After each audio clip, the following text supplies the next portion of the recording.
There's a drop. There's it. There's something. There's a light. That is an ignition. We have ignition. Well. It goes, and now they are pulling this up. And, of course, the parent aircraft has to make a turn. But we're just watching this thing rocketing to space. All right, this is the spacecraft now. An ignition of the spacecraft's rocket engine, propelling it on its trajectory that will hopefully take it just above the line that we use to demark where space begins. It's now above 60,000 feet, which means it's above controlled airspace. And it's now dropped off the telemetry tracking because they don't know how to deal with these numbers. Right.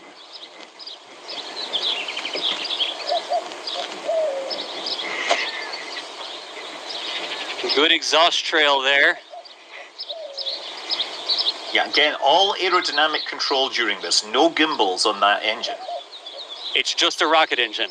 And so now they cut the engine. Yep. And they are just cruising north. So they're going up at Mach 3 when they cut the engine. We actually got a little bit of the rumble there, it sounds like, Scott. I can hear it. Wow.